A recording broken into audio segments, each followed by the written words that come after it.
Hi, my name is Vanessa Love, and this is my channel about the mental health field and related topics. Kind of wanted to give you more of a background about me, just so that if someone's out there kind of like, maybe let me, give you some more background. So I am licensed in Connecticut, New York, New Jersey, provisionally, and North Carolina for now. Currently. And I've been in the field for 15 years. I've worked with a variety of people from different backgrounds, and I've been very fortunate to work with actually many people. So I have my notes. Okay, so people who have been through the adoption process, sometimes through like other countries, and I try to stay up on what the orphanages are like in those countries because most of them aren't good. But private adoptions sometimes are a little bit better, but it's not easier for the adoptee. I also have worked with people who have been through the foster care system, and like teens and adults who have been through that. It's pretty bad. So I mean, some of that it's kind of interesting how sometimes it's kind of the same issues over and over again, but it's different situations, but very similar issues. I was friends with someone in high school who used to self-harm. So my thesis, it kind of sparked this interest. My thesis is about the artwork of people who deliberately self-harm. I've also treated a lot of people who are from the LGBT plus Q plus community, and actually I have a lot of friends from that community as well, including many polyamorous friends, and I'll get into that too. And I have a lot of clients from diverse backgrounds, including people who have immigrated here or their parents immigrated here, and just kind of the issues that can kind of come up with that. I come from divorced parents and my dad remarried pretty quickly, and that person who he's now divorced from now, so she was there through from age 11 or so on.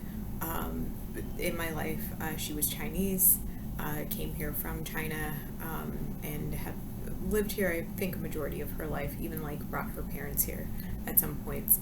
My stepbrother is Chinese and Japanese, which if you know, you know. Yes. So there was a time where I did actually go, so I grew up in Connecticut, but I went out to California for, I always say undergrad. I'm like, it's before undergrad, for high school and college. And so I was around a lot of people with very diverse backgrounds. It was great. I just, when you're around other people who have all of these different experiences, you pick up on stuff. And even my friends now, some of them are people who have immigrated here, and the process for the green card is so hard, but it's so,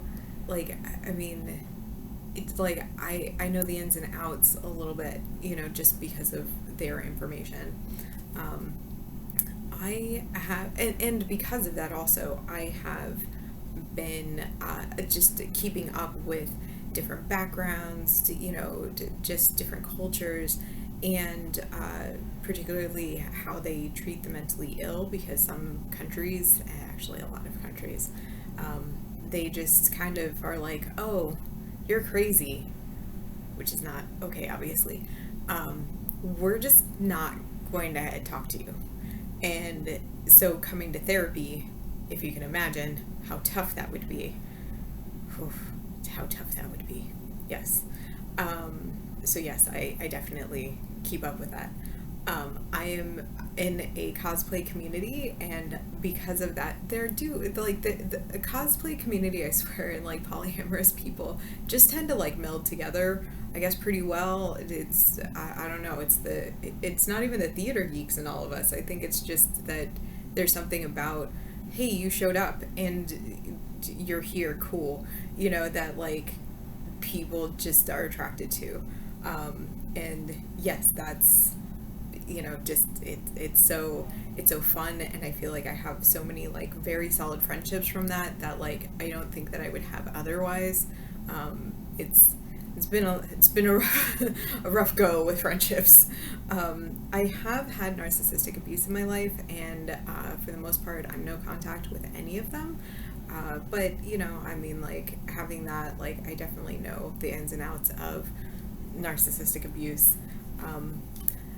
In general, I feel that this field is filled with white ladies, and that there is sort of a lack of diversity in the field. And one of my friends actually told me one time that she went to a white therapist, and the white therapist sorry, it's so shocking that I'm just like, what? The white therapist told this person who's struggling with her mom to sit there and listen to what her mom had to say, and then say, "Are you finished?" I don't know if you've ever been around abusive people, but like that's fighting words. Like if I had an abusive mom, pretty sure that she would probably at that point just take that deep breath to start screaming at me, or she'd probably just like beat me up. Like I don't know how any therapist could say that to to anyone. Like that just, I mean, those are fighting words. I mean, she might have said it differently, like you know, or can I talk or something like that, but I mean, those are not. I'm more of a collaborative therapist. I'm more of a, what are your options here? You're not gonna spend that much time around your mom? Okay. Only around the holidays? Yeah. So we should come up with some ways to kind of deal with that, if she's gonna kind of say something mean or do whatever she's gonna do. And do you need a session like after you see your mom? Like, do we need to have a conversation? Because that I want to be there to support people. You know, because sometimes you're just gonna have to have that like relief valve, you know, like you're just gonna have to let things go, and might as well be in your hour for therapy. So that I condensed it down, so I'm happy with that. Oh, also I just really love Mexico. The first time I went to Mexico, I was 10. I went there also for a multicultural art therapy class, which was, oh my god, I can't even explain how amazing it was. I have been there 7 times. I mean, it's easy to get there, obviously, and I don't know, after you've been there a couple of times, and I went to San Diego State, so it was kind of easy to go across the border. At that point, you know, you just end up doing, like, you end up really having a sense of what's kind of going on down there. I mean, some of it is scary, but also, like, I just love the culture. I do. There's just there's nothing like it. Yeah, and because of like all of, you know, these type of things, I make sure to keep, like, especially with like who my clients have been, I make sure to keep up with like, okay, you know, where are like the support groups for or organizations that support people who have immigrated here? Where are the support groups for the newly LGBTQ, you know, people figuring themselves out? Where are the like adult, you know, ones that there's some teens, and then usually like the adult groups and stuff, and like what's going on in the kind of the community, where the celebrations are, and you know, that type of stuff, which I think is obviously very important, to feel like you can move almost with safety in that type of like environment, you know, whereas like you know, it can be very tough to kind of like just kind of go about your daily life sometimes, when people really don't like you, or have a lot of opinions about who you are and what you should be, or who you should be. It's awful. But yeah, I keep up on those things, as you know, well as like a bunch of other things. And you know, I think that it's important to, like, when you feel comfortable to ask questions to people, to just get an idea. Like, I one time had a great conversation with someone who was, I think I was getting a ride home, and I was like, hey, I didn't want to ask where you're from. I was like, did you grow up in the United States? And the person was like, oh, no, miss, no.